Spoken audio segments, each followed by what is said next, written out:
Magandang umaga po sa inyong lahat. So, na-miss ko po kayo because last week, I was with young couples in our young couples retreat, no? And I just wanna commend on in front of everybody here yung mga ministry heads natin sa young couples, si Sister Deb and si Brother Nino for job well done doon sa, I believe, the first ever young couples retreat, no? So it was pero parang ano yun no? Pinaiyak lang tayo ng pinaiyak doon no? But it was very fruitful and I believe the couples who went there when they came home were at least, a lot better in their relationships. Yeah. But anyway, belated Happy Father's Day sa ating mga tatay, no? Because I was not here last week. So for this morning, we're going to start our new series.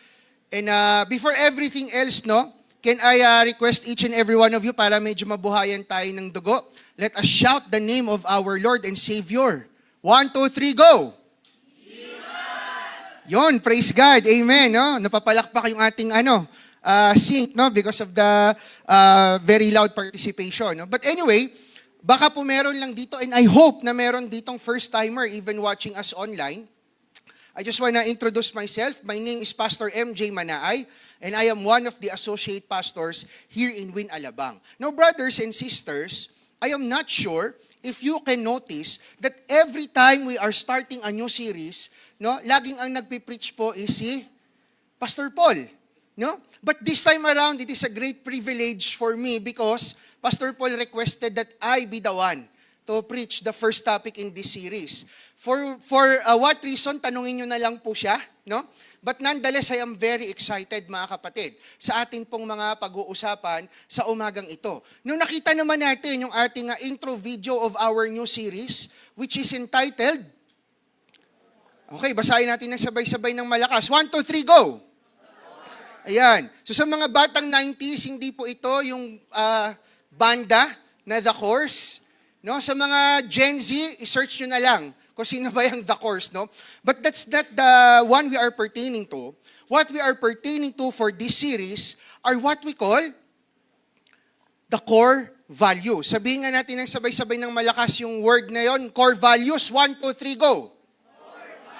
Okay. So when we talk about core values, to give it the simple meaning na makukuha pa rin natin what is it all about, core values is basically our compass. Sabihin natin ng sabay-sabay yung word na yon. Compass. 1, 2, 3, go.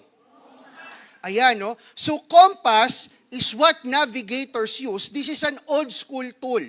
No? Nowadays, for the benefit ng mga Gen Z, ang compass natin ngayon is what we call Waze or Google Maps. No? So, ang Waze at Google Maps, ang aim nun, to point you directly where exactly you need to go. Yung compass, on the other hand, will always point you where? Towards north, no?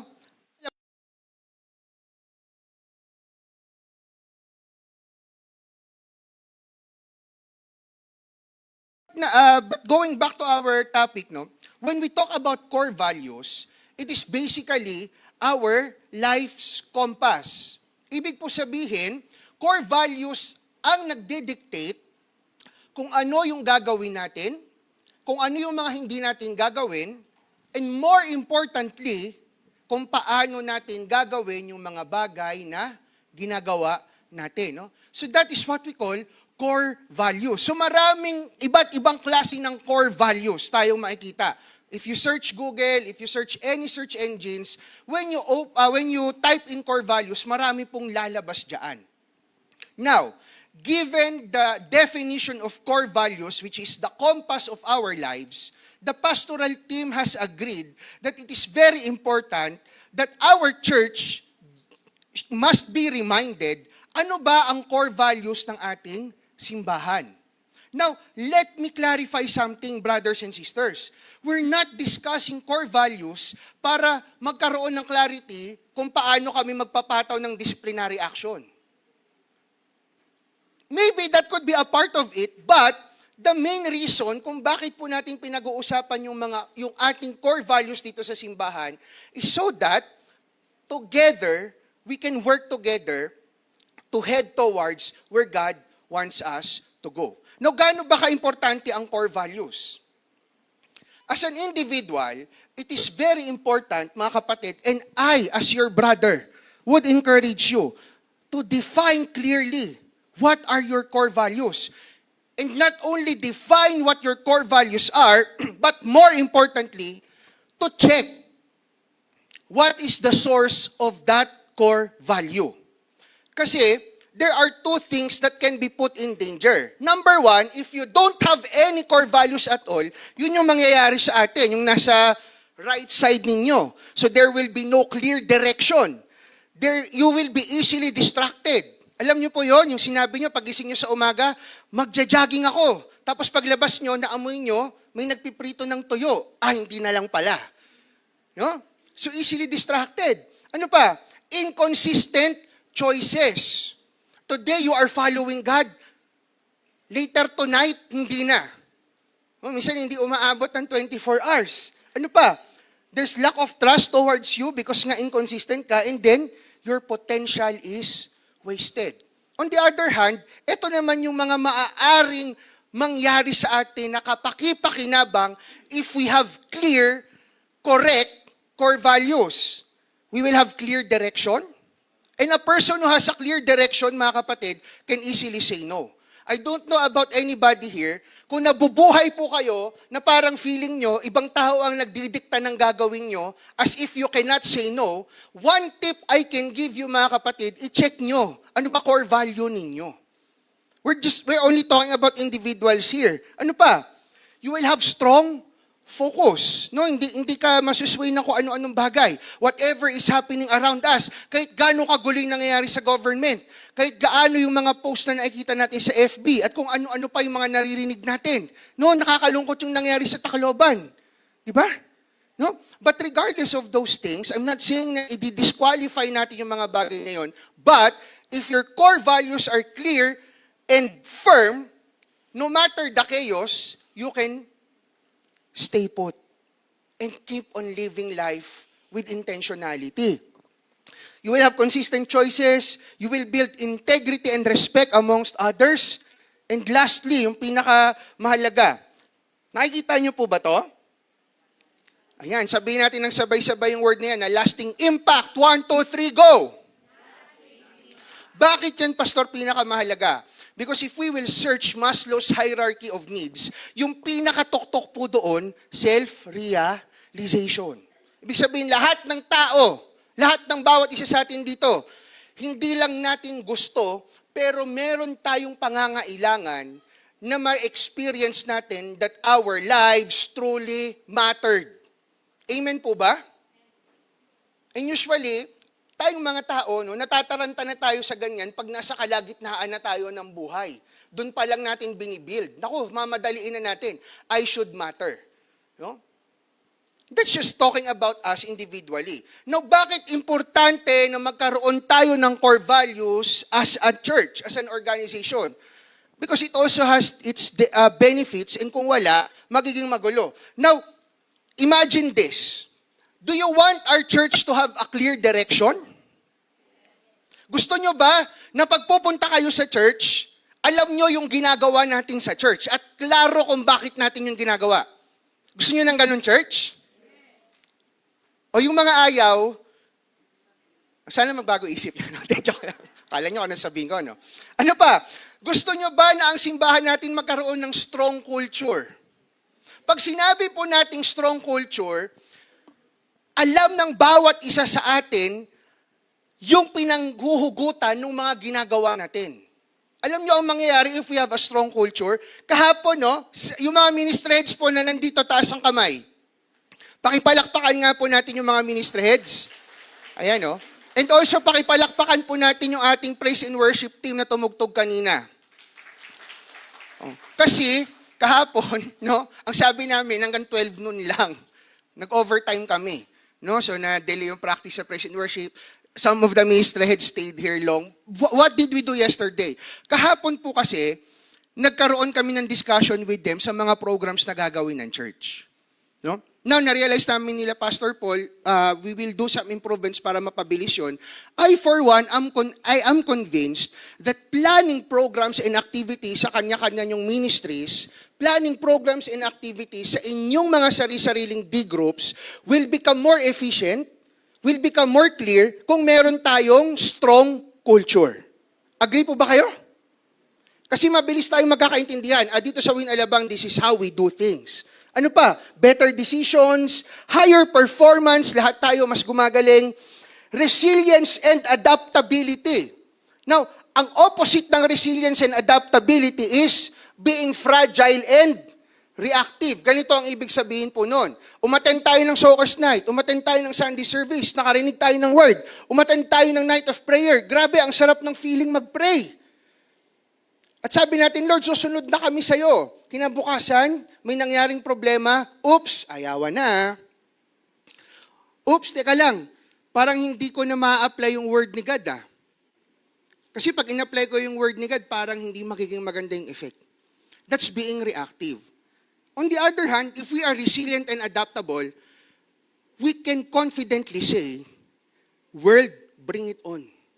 Because no matter what happens, clear sa akin, ano ang culture, ano ang core values, I will keep on following the Lord. If there will be adjustments that needs to be made, hindi ko i-adjust ang goal, i-adjust ko kung paano marireach yung goal.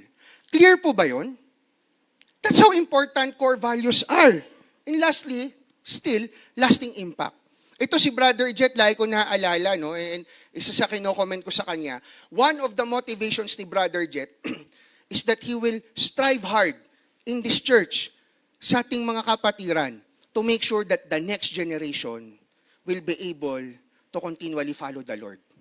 That's lasting impact. Basahin nyo na lang yung pagwalang core values. And I am sure all of us would agree, we don't want this kind of church. Amen po ba? Kaya po natin to pag-uusapan, mga kapatid.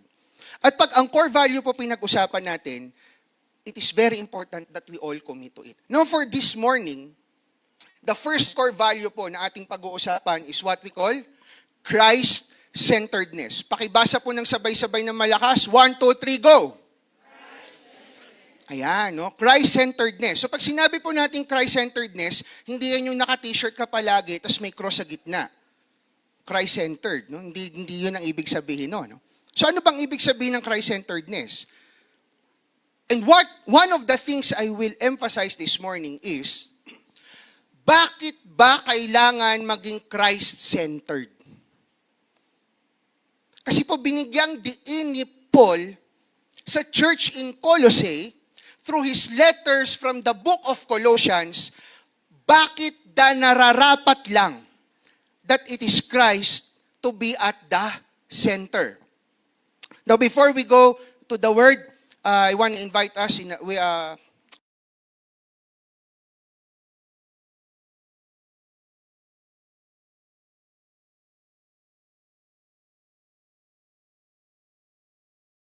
coming from your word, not only to make us feel good, but more importantly, Lord, to compel us, to inspire us to become better at following you, Lord God. Lord, allow us to be free from any distractions this morning. And may your Holy Spirit empower our minds and hearts, Lord God, so that we will be able to receive everything that you will be sharing with us this morning. Sa inyo po namin itinataas ang next few minutes, Lord God, as we dive into your word. This is our prayer in Jesus' name. Amen. So are you ready, brothers and sisters? Hindi ako magsa-start pag hindi malakas yung amen. Are you ready, brothers and sisters? Amen. Ayan. Kasi pag hindi, hanggang ano tayo dito. Hindi, joke lang. But anyway, so the title of our topic this morning is Epicenter. Now, forgive me because I know there has been a tragedy in the country of Venezuela. Nabalitaan niyo po ba yon? They were struck with, I think, 7.8 magnitude ng lindol. No, malakas eh. And a lot of times, I found myself crying. Bukod sa madali ako umiyak. Kasi, ang daming mga daughters doon ang nabaon sa lupa. I have a daughter. Medyo iba na yung dating sa akin. No? So forgive me if this title might sound insensitive. Kaya lang po, nagawa na to before the tragedy. But let me share with you, bakit epicenter yung title natin this morning? When we are talking about Christ-centeredness, I want us to realize how important for us to live with Christ at the center and how devastating it will be if it is not Christ that is at the center. Epicenter by definition, yan po yung point of origin ng lindol. Tama ba? May mga science people ba tayo dito? That's the easiest definition. Doon nagsimula ang lindol. No? Yun ang epicenter. Doon unang yayanig, tapos anong mangyayari? Everything else will shake. Now, I want us to realize this, brothers and sisters. If you want to live a life that has meaningful impact, hindi yung impact na parang impact, biro lang, ha? A meaningful impact, it's very important what is your epicenter. What is at the core of your life? Kasi sabi nga sa Bible, the heart is the wellspring of life. Everything flows from and through it. So mga kapatid, pwede nating gawin ang lahat ng effort to fool everybody. But at the end of the day, the impact we make to the majority cannot deny what is at our center. Kasi hindi mo pwedeng ipeke yun. Yun at yun ang lilitaw. So kung ang nasa epicenter natin ay si Christ, kahit anong mangyari, ang effect nun, papunta kay Christ. Mga kapatid, dalawa lang naman ang magiging center ng life natin eh. And it's not Christ or Satan. It is either Christ or me. Sabihin nga natin, Christ or me. Wala pong ibang pagpipilian dyan, mga kapatid. It's either Jesus or it's either me. So if it is not Jesus that is at the center of my life, it is me. Now, if I want to make Jesus the center of my life, I should not be in it. I'm not saying you should not be in your life, but you should not be the center.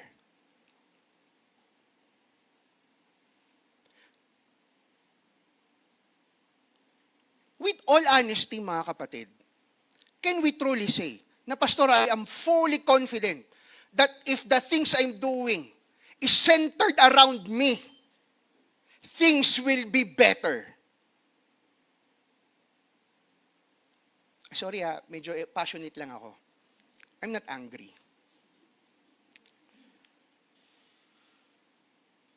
Kasi let me tell you the answer. It's never gonna be the case. If at the core of our being, the center is ourselves, nothing good will ever happen. It may be good for now, but it's not gonna have a lasting impact. Bakit, Pastor? Because when you die, it will end with you. Do you follow? If your life revolved around you, when you die, it will end with you. Kasi hindi naman tayo immortal eh. Amen po ba? And I hope when we die, we go to heaven. And even so, when we go to heaven, it's not gonna be about us. It's not gonna be about having mansions or walking on the golden roads. It's gonna be about forever and ever worshiping the Lord. So I want us to realize this. If our lives revolve around us, when it is over, it will end with us. But if our lives will revolve around Jesus Christ, patay na tayo, pag-uusapan pa rin. Hindi yung buhay natin, but how our lives were spent for the glory of God. Kaya nga hanggang ngayon pinag-uusapan natin yung mga disciples eh. Huwag na tayong lumayo. Kaya nga hanggang ngayon pinag-uusapan natin si Jesus eh. Kahit patay na yung katawan lupa niya. Because those people did not live for themselves. Those people lived for God. You want to have a meaningful life? Dito tayo magsimula. This is the starting point ng core value natin. Christ-centeredness. Now let's go to the word. Our scripture for this morning will be coming from the book of Colossians. So the author is Apostle Paul, and the audience is the church in Colossae, a church perhaps planted by Paul's co-worker Epaphras. No? Trivia lang naman po yan. But I want us to focus on the aim of the book. Can you read it from the back, mga kapatid? So if you can read it, please read it aloud. Ang aim, 1, 2, 3, go.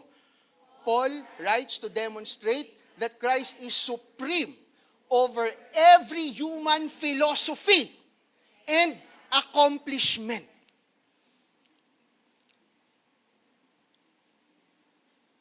Sorry, kinakalma ko lang yung sarili ko. Because one of the things that really bothers me is this. If you're gonna be observant with what is happening around us, dati, it is the culture, it is the people that will bend, masunod lang ang Bible. Ngayon po, hindi na nagiging ganun. There are so many people demanding that the scripture will bend over the culture they want to happen. Kaya mga kapatid, I believe this is very timely. Because if we will not be careful, baka hindi natin alam, papunta na rin tayo doon.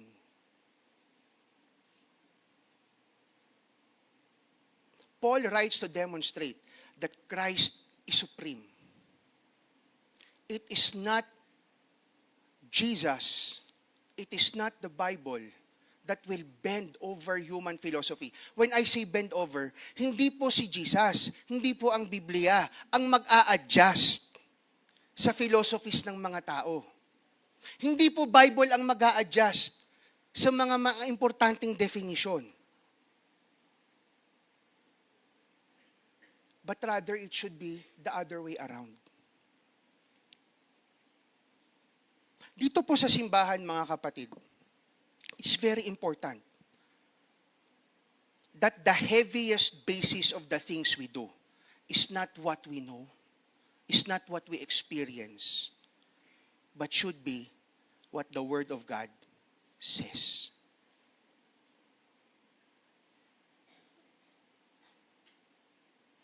Gusto ko po yung sinabi ng isang African theologian eh. I hope I did not forget his name, but I did. No? Sabi niya, sa African theology, we always view life in the lens of the scripture.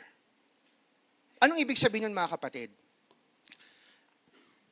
Mag-agree po ba kayo sa akin na yung mga na-experience nyo at na-experience ng mga ibang tao throughout their life, hindi na yun mababago? Ibig sabihin, kung na-experience mong masaktan ng kung sino, kung na-experience mong manglamang ng kung sino, mababago mo pa ba yun? Hindi na. Nangyari na yun eh. Tama po ba? Amen? Wala na makakapagpabago nun. Nagawan ka ng masama, nagawan ka ng masakit. I'm sad to say, no? We can never change that because it already happened. But what can we control? What can we control is how we process and interpret those experiences. Amen? Kasi may mga taong nasaktan at dahil doon, hindi na sila nag-thrive. May mga tao naman din na after masaktan, nung prinasis nila, doon sila nag-thrive. Do you agree? Yung retreat namin ng young couples majority na pinag-uusapan doon kung paano namin nasaktan yung isa't isa But it's not to put us down, but to help us reflect, okay, how can we move forward better? Amen? So mga kapatid, do not be a victim of your experience. Overcome it. Paano? By having the right lens on how you will interpret it. Yun ang sinasabi ni Paul. If you're gonna interpret human philosophies, if you're gonna put value in your accomplishments, there should only be one name. It is Jesus Christ. Nang babasahin po natin will be coming from Colossians chapter 1, verses 15 to 20. I'm gonna read it very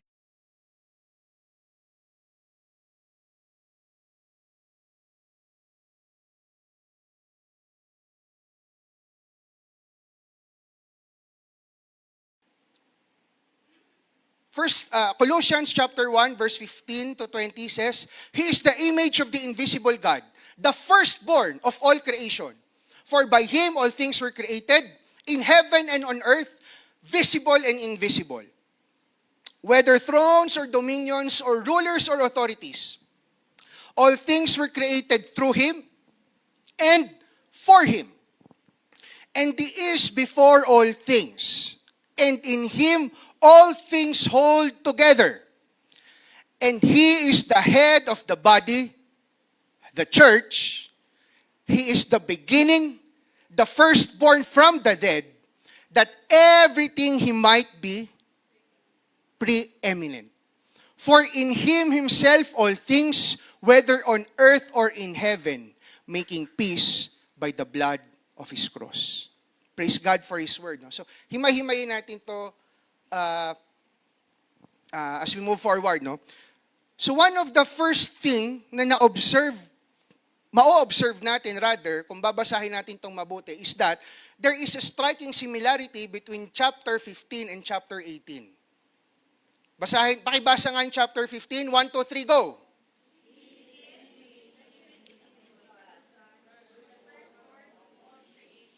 Ang sabi naman sa verse 18, and He is the head of the body, the church. He is the beginning and the firstborn from the dead, that in everything He might be preeminent.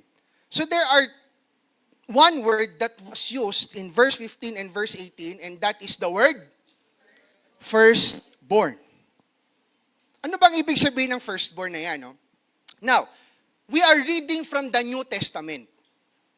But we have to remember that the letters in the New Testament, though written in Greek, was written by a Jew. So what, Pastor? Kasi magkaiba po kung paano tumingin ang Greeks sa mga Hebrew. Kaya lang, ang sinusulatan kasi ng New Testament that time, the language that is being used is in Greek.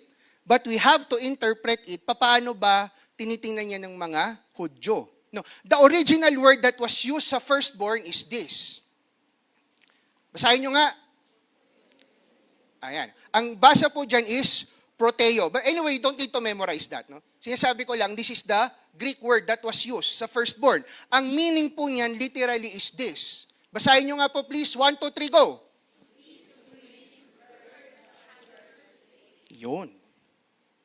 So yung ibig sabihin ng firstborn sa original Greek word is to be supreme, first, have first place. Ngayon tingnan natin sa lens ng mga Hudyo, ano ba ang ibig sabihin pag tinawag kang firstborn? Because sometimes it's not literally na ikaw ang panganay, but rather there are times na ginagamit po yan to give honor to someone. Pwedeng 5 kayong magkakapatid, ikaw yung panganay, pero yung supreme sa inyo, yung pangalawa, sa kanya ibibigay yung title na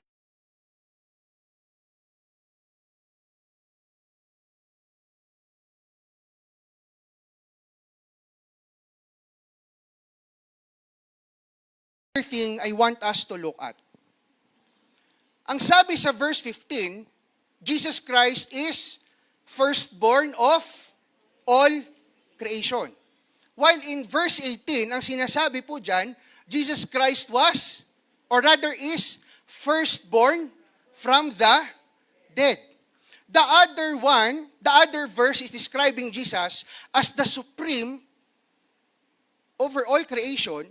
And then verse 18, ang sinasabi, siya naman yung supreme, not over the dead ha, He is the supreme mula sa kamatayan. So tingnan natin, ano bang ibig sabihin yan? So unahin po muna natin yung sa verse 50, no? And the supporting verses. Ang sabi po sa verse 15, He is the image of the invisible God. Let me pause very quick lang. Ano? When the Jews are writing in this way, at sinasabi nila, invisible God, they are honoring the mysticism of God. Ibig sabihin, they are saying, God is beyond us. Clear po ba tayo doon?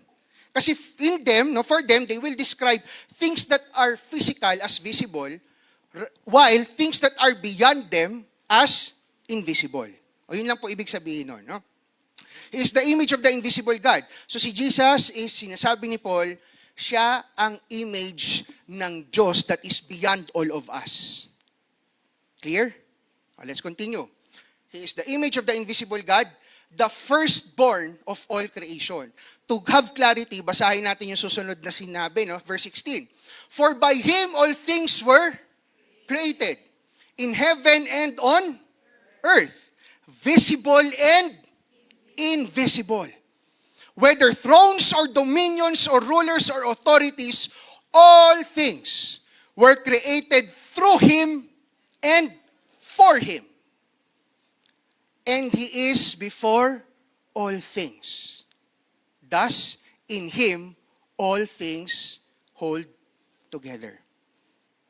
Paul is saying in verses 15 to 16, he is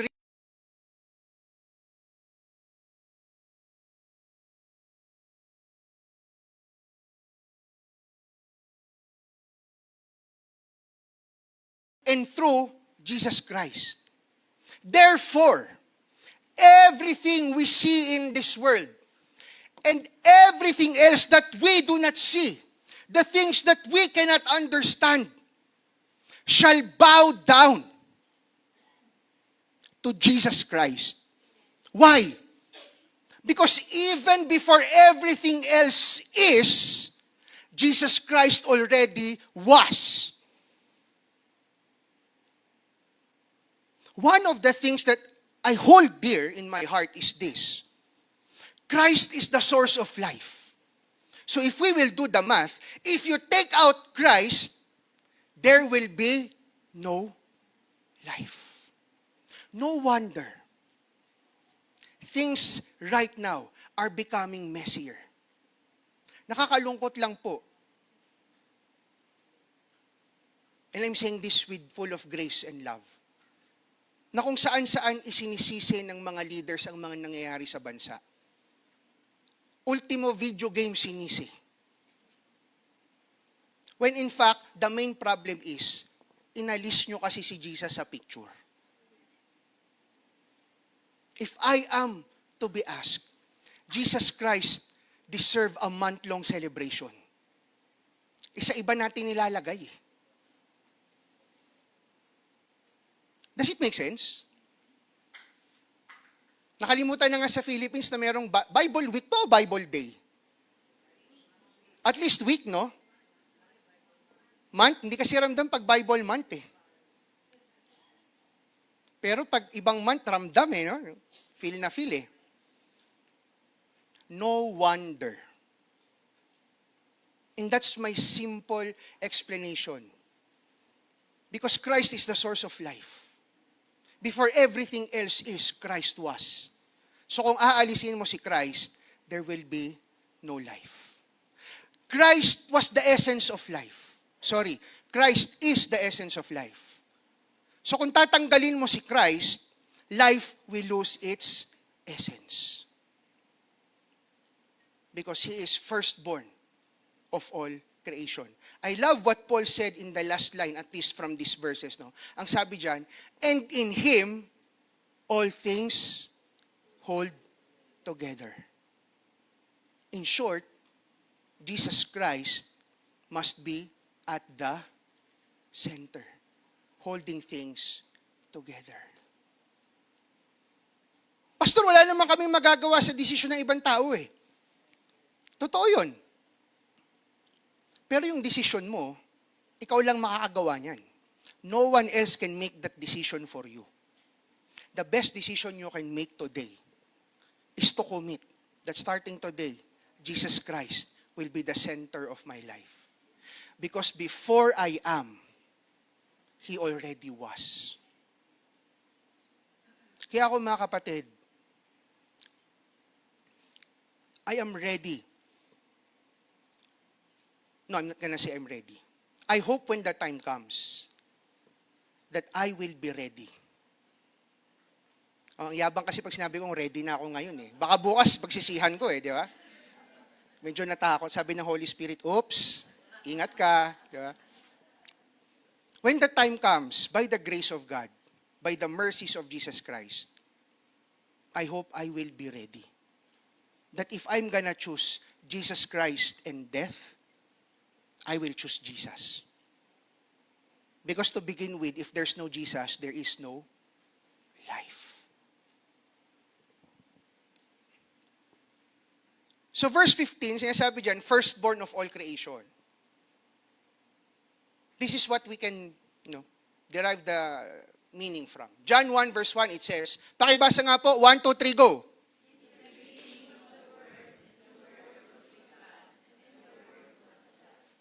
Before we are, Christ was. Mga kapatid, if you feel like your life is in chaos right now, if you feel like there are so many unanswered questions in your life right now, I cannot provide you the exact answer you need, but I can tell you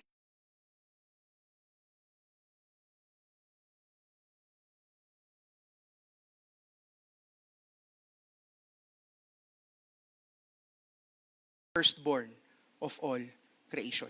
Now let's go to verse 18. Ang sinabi naman dyan, and He is the head of the body, the church, no? So when you read the Bible at may nakita kayo doon ng mga body parts, hindi po yun literal. If you're gonna go to Romans, dinedescribe ni Paul ang body as the church. So, ibig sabihin, the functions of the kingdom of God nasa church. But who is the head? Jesus Christ. So, ibig sabihin, everything flows from Jesus Christ.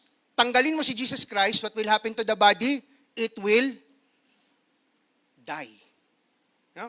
And He is the head of the body, the church. He is the beginning. Ano yung sabi dyan? Firstborn from the dead. That He is in everything, that in everything He might be preeminent or supreme. For in Him all the fullness of God was pleased to dwell, and through Him to reconcile to Himself all things, whether on earth or in heaven, making peace by the blood of His cross. So kung kanina dinedescribe ni Paul si Jesus as the supreme over all creation, verse 18 naman ang sinasabi, when Christ died and rose from the dead, He became the supreme example of what a new life in the Lord should be. Ba't kailangan mangyari yun? Ba't kailangan gawin yun? If you're gonna go back to Genesis, mga kapatid, ano yung highlight story ng Genesis? The creation. Ano pa yung isa? For me, what is being, sa Exodus, no?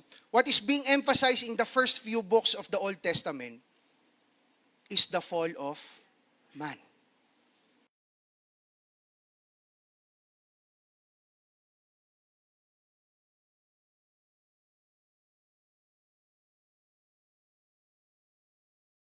Ang hindi sundin. Oh, sounds familiar. May mga umuo sa akin. Ako din, amen tayo dyan, kapatid. Binigay na ni God lahat. Miski nga yung hindi natin alam na kailangan natin, binigay eh. But when push comes to shove, hindi natin siya pinili.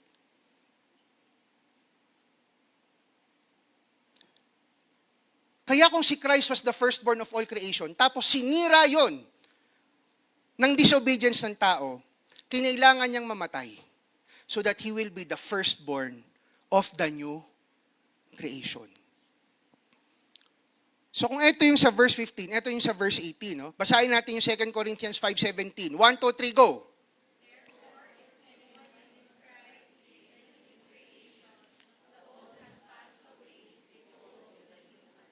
Because He is the firstborn from the dead. Some theologians call Him the new Adam. Because the first Adam, like you and me, messed things up. Messed it up big time. Simple lang no? Kainin nyo lahat, wag lang yan. Gusto kong ganun i-frame rather than ang commandment was wag kainin yan. Hindi. Ang commandment was, ang instruction was, kainin nyo lahat.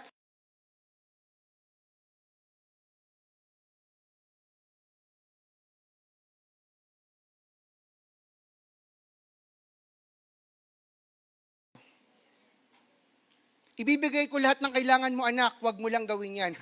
Dito ako. Para exciting. Test ko nga yung love ng Lord. Test ko nga. That's why Christ needed to die. Para maibalik yung original design. Is it clear? I hope mga kapatid, na-establish na sa atin why Christ deserves to be at the center. Because Christ is the standard by which the original creation was designed. Firstborn of all creation. When sin corrupted that design, He became the firstborn from the dead. He became the standard of the new creation, restoring what sin had broken. Kaya mga kapatid, ito yung unang core value na pinag-uusapan natin. Because if we will fail to be Christ-centered, with all confidence, I will say, we will fail at everything. Unless the goal is not to follow God. Are you with me? We can have the image of success, but if the goal is to follow God, Christ-centeredness is not a suggestion.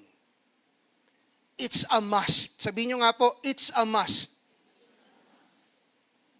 And with what we have read so far, I believe it is more than enough to convince us. No questions asked. Christ deserves to be at the center. There's no one else rightful in the place of the center of our lives. There's no one else rightful in the place of the center in this church other than Jesus Christ. Firstborn of all creation. Firstborn from the dead.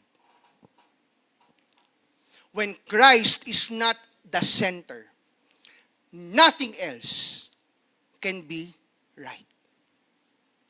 But when Christ is the center, everything else finds its proper place. Kung gusto niyo po na exciting na buhay mga kapatid, huwag niyo nang subukang mamuhay sa kasalanan.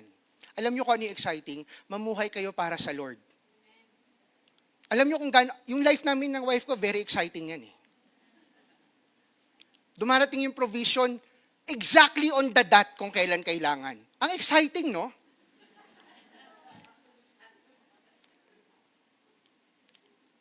Minsan parang horror eh. Pero naisip ko lang, kung gusto mo lang naman ng spice in life, hayaan mo lang si Satan yung mag-threaten sa'yo. Kaysa kalabanin mo pa si God. Do you follow? Kaysa subukan mo pa. Mag-work ba yung, talaga ba? Pagka hindi ako nabuhay for the Lord, mamimess up yung life ko. Mga kapatid, that's so risky. Actually, there's no risk at it. It's a guaranteed failure. Sumunod tayo kay God, may risk. Ano ang risk?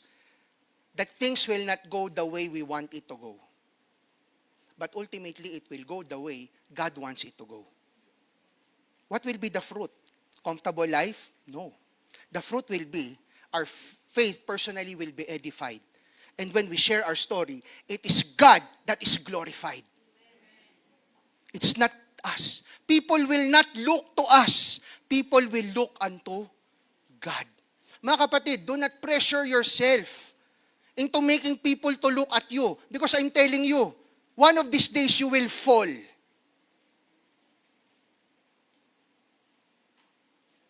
But when our lives are dedicated unto looking upon the Lord and to encouraging people to look upon the Lord, when we fall, when they fall, we can all stand up again.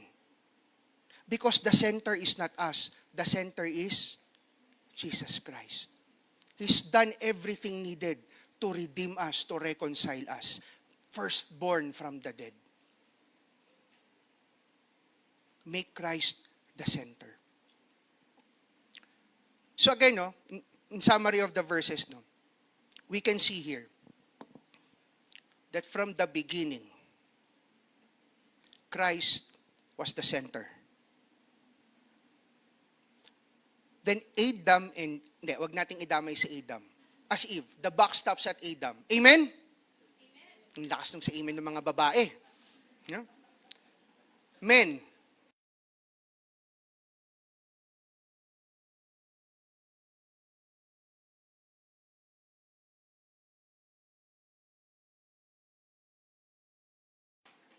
Pag pumalpak, kaninong kasalanan? Kasalanan ng asawa ko eh. Sana nilid mo. Amen? Sana nilid mo. Kaninong kasalanan? O women, gusto niyo pa mag-leader? Okay lang naman. Kayo sisisihin namin. Amin na lang, okay. The buck stops at us. Kaya yung nangyari nung disobedience, it was Adam's mess. It was so messy that Jesus had to go down to fix things up. Paano? Ang mamatay at muling mabuhay. So that all of us can become new creation. The visible, even the invisible. To be a new creation.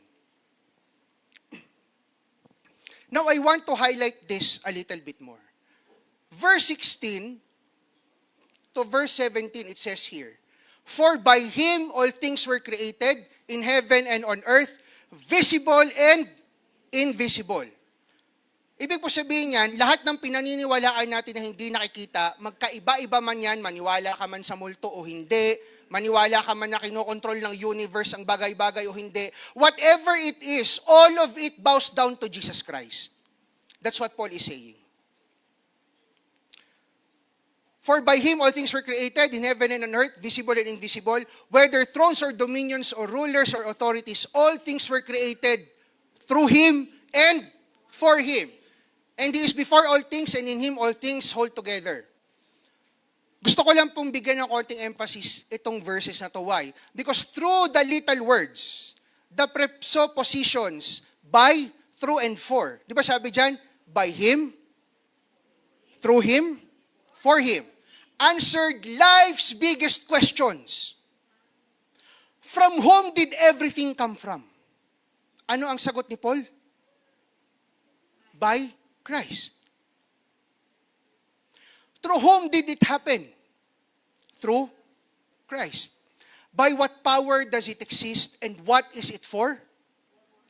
For Christ.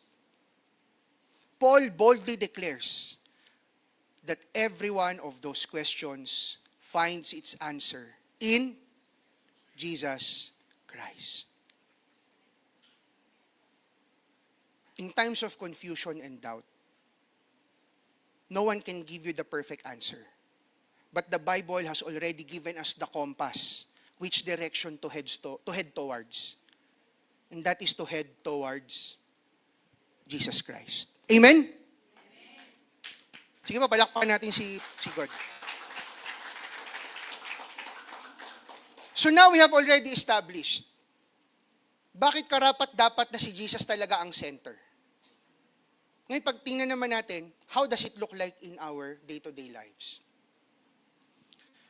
If we're gonna go to Colossians chapter 3, verses 1 to 17, but we're gonna just read 3 verses, no? But I encourage you, basahin niyo po yung 1 to 17. Ang sabi sa verse 1, if then you have been raised with Christ, ano pong sabi dyan? Yung naka-highlight, pakibasa, 1, 2, 3, go! Where Christ is, seated at the right hand of God. Ibig po sabihin, we have to discipline our thoughts and minds to be filled with the truth of Christ. Thus, reading the Bible. Thus, meditating on the Word. Thus, attending church to listen to the preachings, and I hope sound preachings. Because we have to discipline our thoughts by feeding it with things that are of Christ. Kasi mga kapatid, I'm telling you, kahit po mag-ministry kayo habang buhay, kahit ikaw ang pinakamagaling na minister sa buong mundo, kasi pag sa Winalabang, maliit eh. Kahit ikaw pa ang pinakamagaling na minister sa buong mundo, mga kapatid, if the things you feed your mind are not all about Christ, you will find yourself one day demanding Christ to adjust to what you want. Redefining what is already established from the Scripture. I'm putting emphasis, mga kapatid, kasi kailangan maging maingat tayo. No one should fall away. Amen? At least in this house. That we will see through it to the end. Discipline your thoughts and minds to be filled with the truth of Christ. Pastor, totoo naman, malaki yung problema eh. Oo nga. But what does the truth of Christ say about that? Pastor, sabi, kailangan mahalin ko yung mga tao ng ganito eh. I agree. But what does the truth of Christ say on how we love? Do you follow? Pastor, si ganitong politiko, ganyan, si ganito, ganyan. Okay, fine.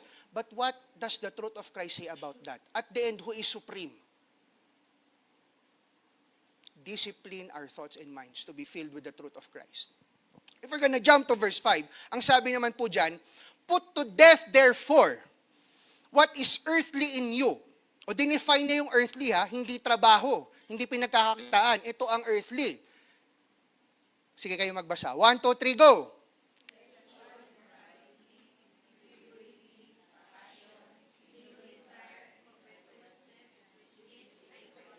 If you will sum it all up, sexual immorality, impurity, passion, evil desires, and covetousness, which is idolatry, it all boils down to one word. Being self-centered. If it's not Christ that is at the center,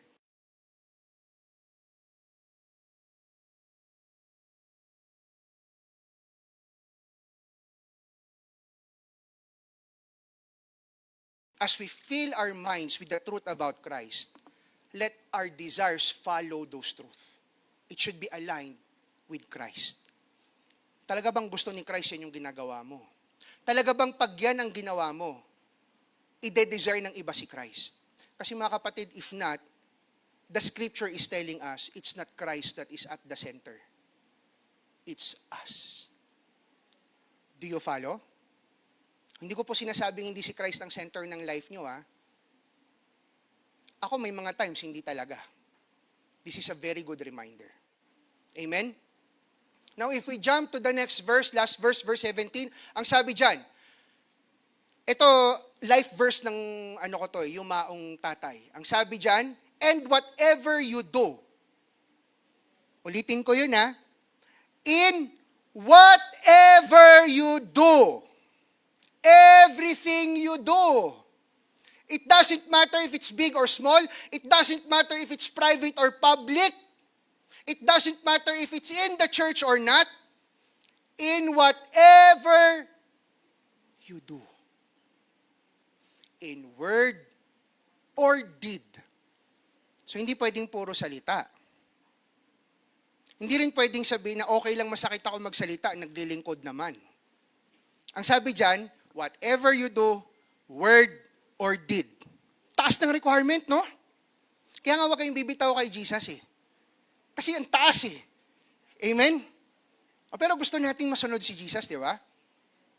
So in whatever you do, in word or deed, do everything in the name of the Lord Jesus. To simply put, doing things in the name of the Lord Jesus means what you do is a representation of who Christ is, of what Christ is, and what He did. That's what it means to do it in the name of the Lord Jesus. We represent Jesus. Amen? Giving thanks to God the Father through Him. So therefore, as we discipline our thoughts, as we discipline our desires, we are also to discipline our actions and motivations, leading us and others towards Christ. Mga kapatid, the biggest enemy of Christ-centeredness is being full of ourselves. And being full of ourselves is such a foolish life to live. Because when it ends in you.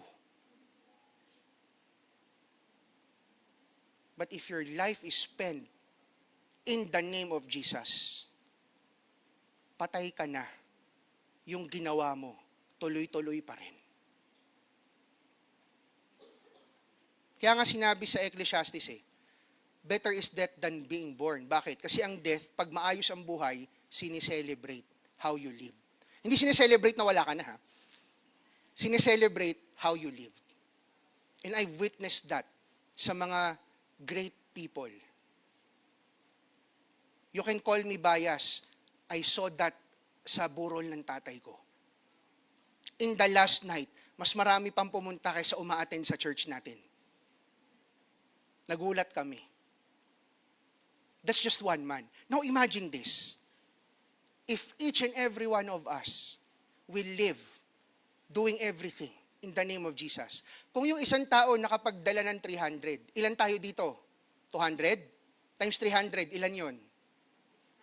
Ilan? 6,000? 60,000.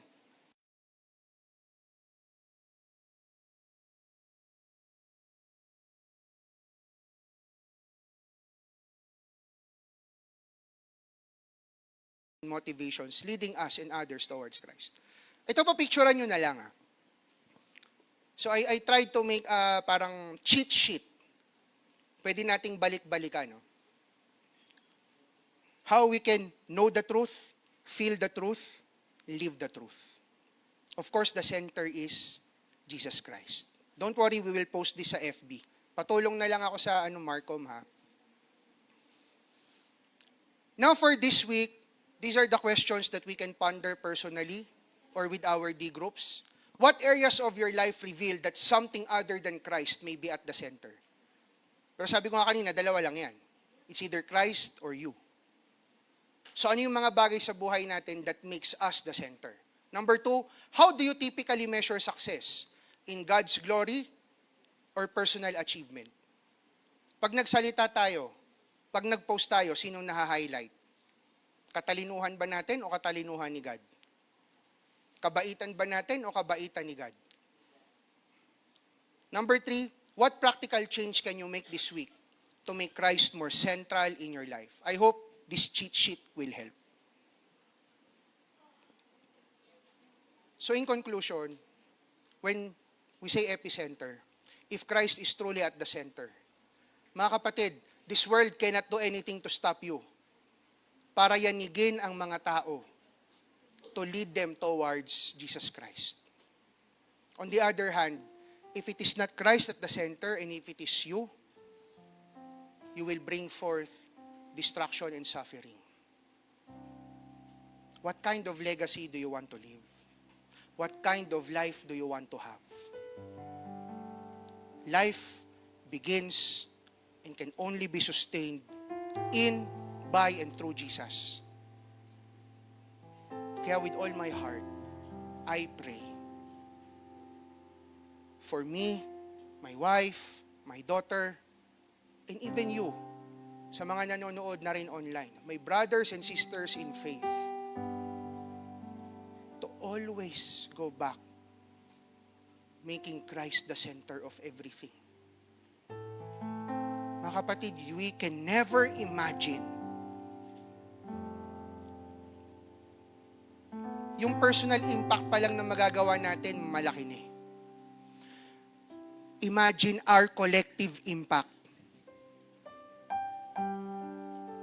Ipa-feel natin kay Satan, he has no power. Ipa-feel natin sa mga authorities in this world that Christ indeed is supreme.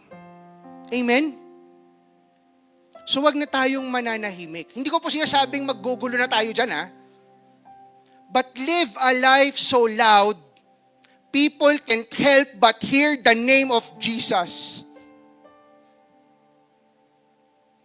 There should be no other name that must be heard, no other name that must be seen, no other name that must be felt, but the name of Jesus. Why? Because He is the firstborn of all creation.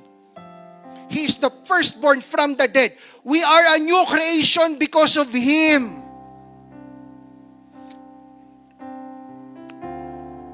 Decide to give to Him His rightful place in your life.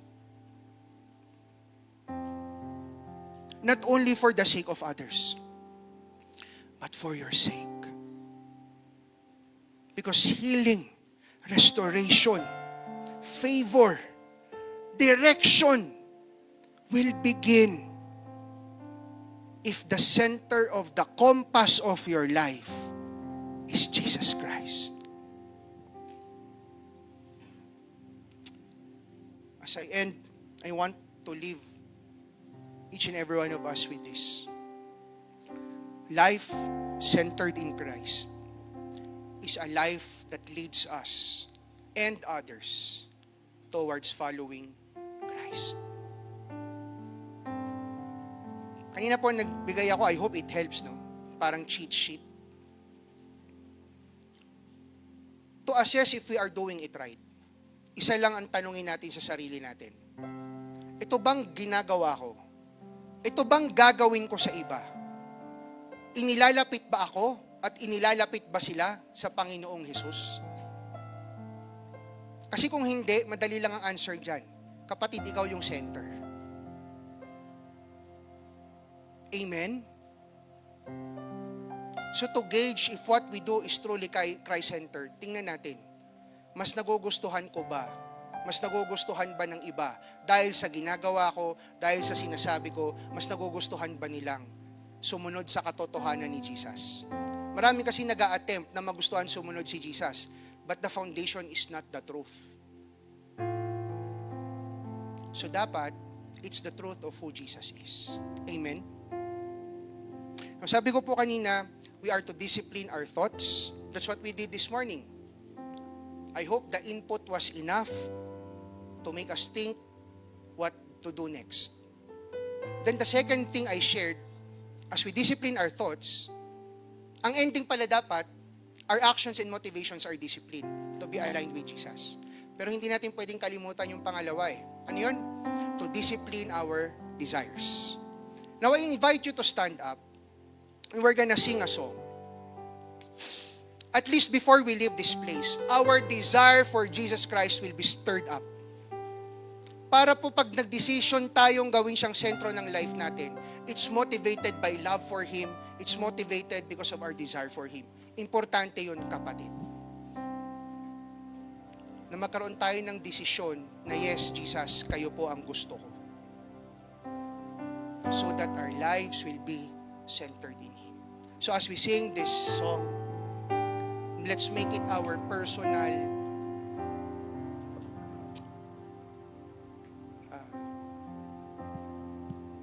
message for the Lord. It is just you and the Lord right now.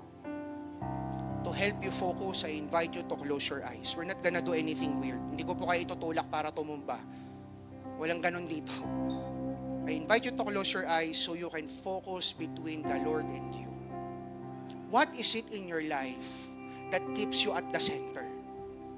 Is it your desires? Is it your struggles? Is it the questions and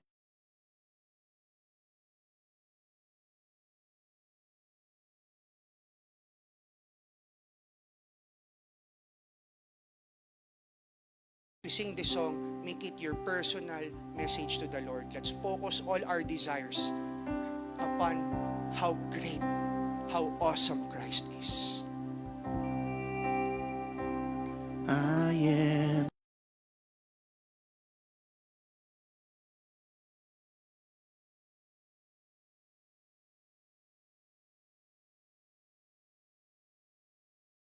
all names. You hear the melody of all creation, but there's a song of praise that only I can bring. Who else is worthy? Let's sing this out loud. Who else is worthy? There is no one, only you, Jesus. Who else is worthy? Who else is worthy? There is no one, only you, Jesus. You are the infinite God of the ages, yet you chose to make my heart your dwelling place. You healed my brokenness, showed me your glory. So I have songs of thanks, not even angels sing. Who else is worthy? Who else is worthy? There is is no one, only you, Jesus. Who else is worthy? Who else is worthy? There is no one, only you, Jesus. Who else is worthy? Sing it out loud, mga kapatid. Who else is worthy? There is no one, only you, Jesus. Who else is worthy? No one else is worthy. Who else is worthy? There is no one, only you, Jesus. Who else is worthy? Only Jesus can bring meaning to your Who life. else is worthy? Only Jesus can bring enlightenment into your life. Only you, Jesus. Only Jesus can give you strength you never thought you had. Who else is worthy? Because He is the firstborn of all creation. There is no And one, because of Him, only sins are forgiven.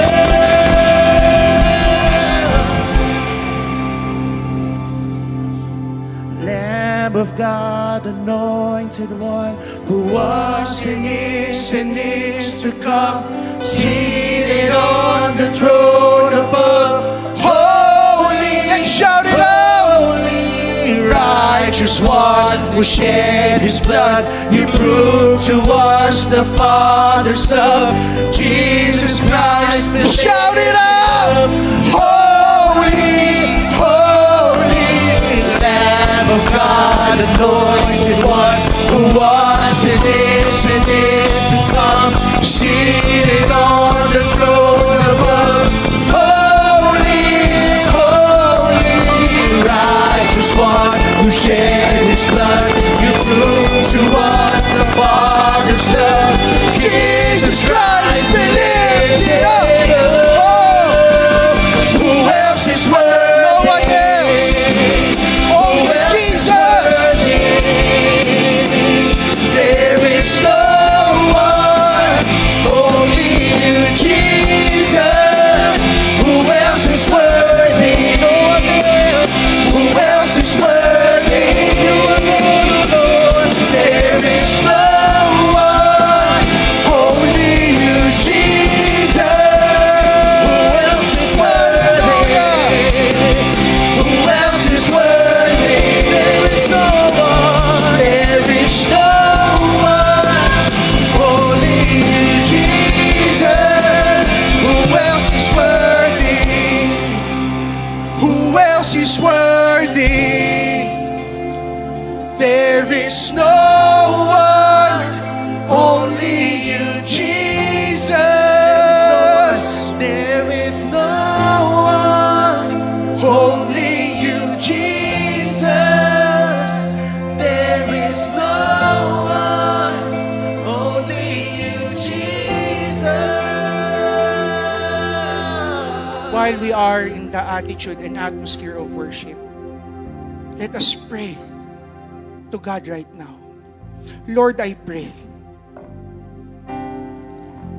that as we recommit our lives unto you, our personal lives, our collective lives as one church, surrendering the throne of our hearts to your Son, Jesus. Jesus, take your place in our life. You alone are worthy. The firstborn of all creation, the firstborn from the dead, by whom, through whom, and for whom our lives exist. May you always be the one that is glorified in our lives.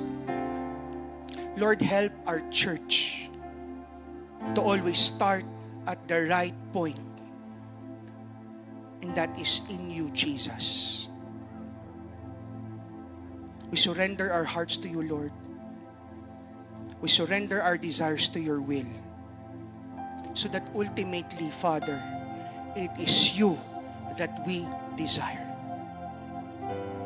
Continually work in our lives, Lord, as a working progress, allow us to be transformed from glory to glory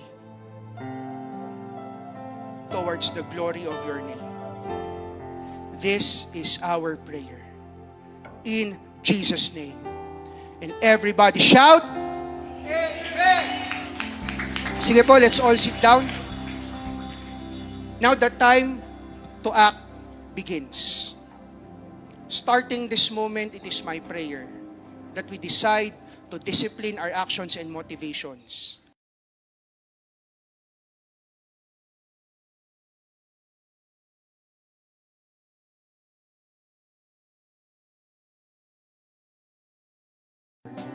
Magandang umaga po sa inyong lahat. God bless you all.